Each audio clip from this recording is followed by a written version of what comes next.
जय हिंद दोस्तों, तेगी trading tips में आपका स्वागत है। दोस्तों, इस वीडियो के अंदर हम बात करने वाले हैं 3 से 4 शेयर के बारे में। यहाँ पर जानकारी आपको मिलने वाली है। सबसे पहले हम यहाँ पर स्टार्ट करते हैं हिंदुस्तान जिंक लिमिटेड से। 660 रुपये का शेयर है। रिजल्ट्स काफ़ी अच्छे आए हैं, लेकिन देख ले 6 महीने में कितना भाग चुका है, 1 साल में कितना भाग चुका है, 5 साल में कितना भाग चुका है।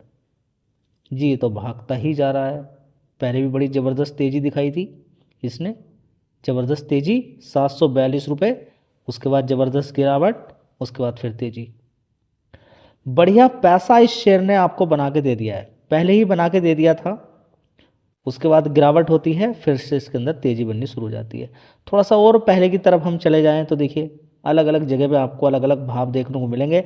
2020 के अंदर ही 161 रुपये का भाव इस कंपनी का होता था। ज़बरदस्त तेज़ी इसने दिखाई, देखिए कितना बढ़िया पैसा आपको बना के दिया है जी। अब तो काफ़ी ऊपर है। अब क्या होगा, मार्केट कैप तो 2.79 लाख करोड़ का मार्केट कैप है, यानी कि लगभग 2.25 लाख करोड़ की कंपनी है। क्या करें, हाँ तो देखना होगा ना, ये चीज़ भी आपको देखनी है। ये सारी चीज़ें आपको देखनी है। साथ में आपको ये भी देखना है कि कंपनी काम क्या करती है। ठीक है, ये मैं आप पर डालता हूँ, ये ड्यूटी आपकी है कि हिंदुस्तान जिंक काम क्या करती है, ये आप मुझे बताएंगे कमेंट बॉक्स में। चलिए रिजल्ट्स हम यहाँ पर देख लेते हैं। दोस्तों, हिंदुस्तान जिंक की अगर बात करते हैं तो 1 साल पहले 8,500 करोड़ का रेवेन्यू था, उसके बाद 9,000 करोड़, उसके बाद 7,700 करोड़, उसके बाद 8,500 करोड़। अभी देखेंगे 10,922 करोड़ का, यानी कि 4 डिजिट में सीधा सीधा 5 डिजिट में कन्वर्ट हो चुका है जी। रेवेन्यू वाइज तो काफ़ी बढ़िया है, हाँ बढ़िया है। और साथ ही हम यहाँ पर देखेंगे ऑपरेटिंग प्रॉफिट भी देखिए 6,005 करोड़ का है। उससे पहले 6,400 करोड़ का था, उससे पहले 3,800 करोड़ का, उससे पहले 4,700, उससे पहले 4,400 करोड़। किसी भी पैरामीटर से आप देख लीजिए, ऑपरेटिंग प्रॉफिट वाइज देख लीजिए या नेट प्रॉफिट वाइज देख लीजिए, 3,800 करोड़ 2,600 करोड़ से सीधा इतना हो गया। उससे पहले 2,200 करोड़ था, उससे पहले 2,900 करोड़, उससे पहले 2,600 करोड़। रिजल्ट्स में किसी तरह की कोई भी कमी नहीं है, लेकिन रिजल्ट्स बढ़िया होने से क्या कल तेज़ी बन जाएगी या आज तेज़ी बन गई, ऐसा कोई ज़रूरी नहीं है। एक शेयर मैं आपको दिखाता हूँ जिसके रेवेन्यू के अंदर भी डबल है, नेट प्रॉफिट भी डबल है, लेकिन शेयर तेज़ी दिखाई, गिर गया। दोस्तों, यहाँ पर अगर हम देखने की कोशिश करते हैं नेटवेब को, तो देखिए 3,412 रुपये का भाव है। सिर्फ 2% की तेज़ी ही यहाँ पर देखने को मिल रही है लगभग, लेकिन शेयर कितने पे खुला था, 3,700 रुपये के आसपास, और वो तेज़ी ज़बरदस्त थी। आप देखेंगे, अगर यहाँ पर आप देखने की कोशिश करते हैं तो तेज़ी, ये देखिए कितनी ज़बरदस्त तेज़ी आपको देखने को मिलेगी।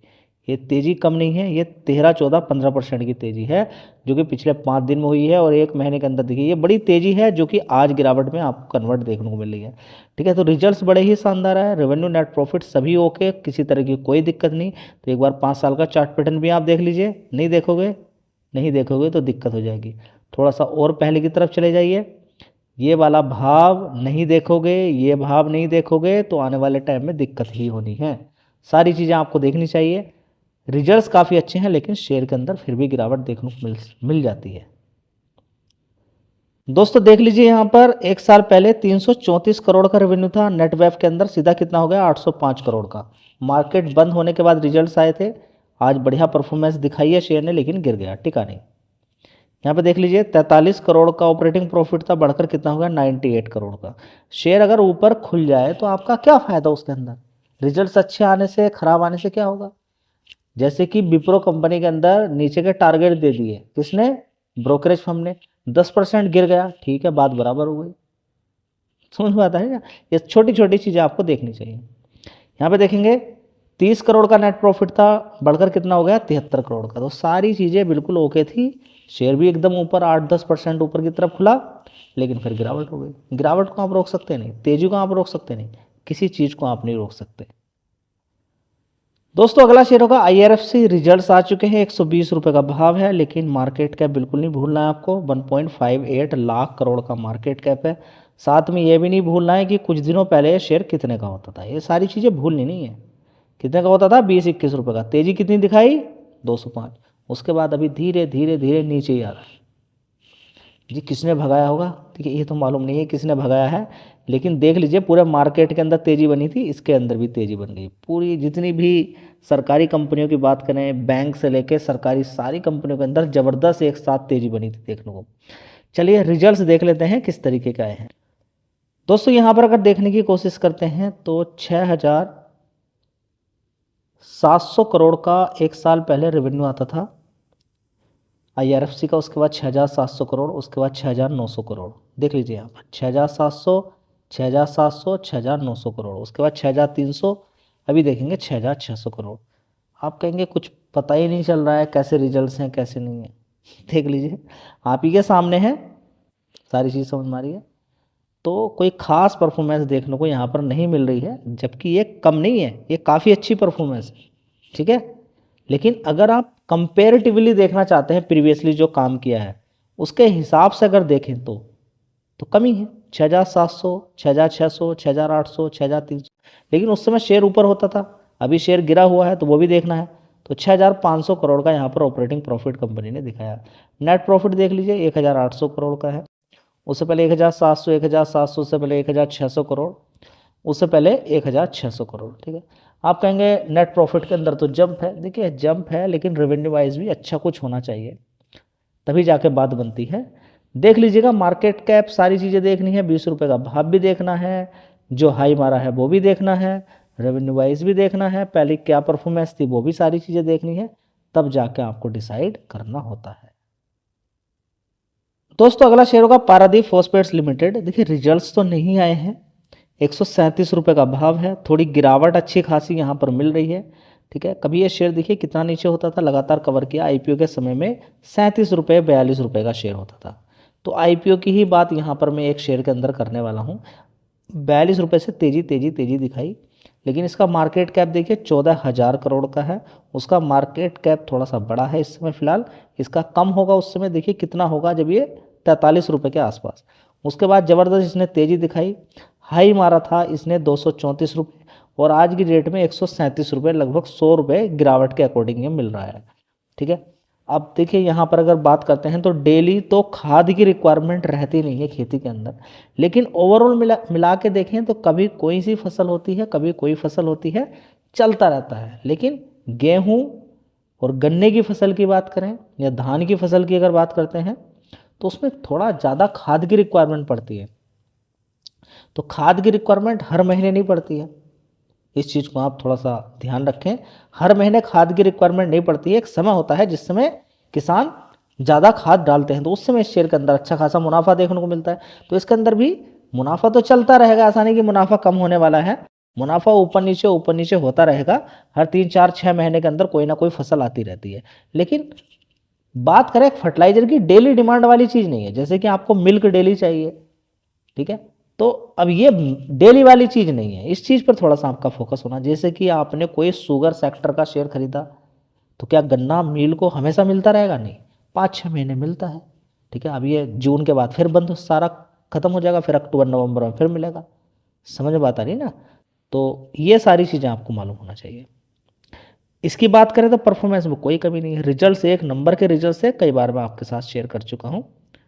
चलिए दोस्तों अगला शेयर होगा, आज लिस्टिंग हुई है भारत कोकिंग कोल, ठीक है। इसकी रिक्वायरमेंट बहुत होती है, भारत कोकिंग कोल की रिक्वायरमेंट, और इसके प्राइस लगातार बढ़ते ही जा रहे हैं क्योंकि डिमांड काफ़ी है। पावर सेक्टर के अंदर भी डिमांड होती है इसकी, साथ में अगर बात करते हैं तो काफ़ी जगह इसकी डिमांड होती है। माइनिंग वाली जो कंपनियां हैं जैसे कि स्टील बनाने वाली, वहाँ पर भी इसकी कोयले की रिक्वायरमेंट, कोकिंग कोल की रिक्वायरमेंट बहुत ज़्यादा होती है, और इसके प्राइस लगातार देखें तो बढ़ते ही जा रहे हैं। तो इसकी अगर बात करते हैं तो आज लिस्टिंग हुई है इसकी, आप देख सकते हैं। IPO की डेट की अगर बात करते हैं 9 to 13 जैन था लिस्टिंग डेट आज की, आज ये लिस्ट हुआ है।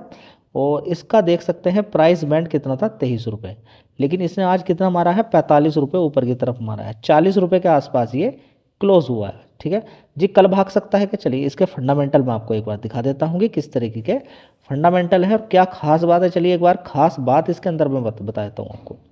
कोकिंग कोल की अगर बात करते हैं तो ये company coking coal, non coking coal and washed coal की देखिए बहुत सारी ऐसी कंपनियां हैं जो फिल्टर करने के लिए कोल का इस्तेमाल करती हैं, ठीक है।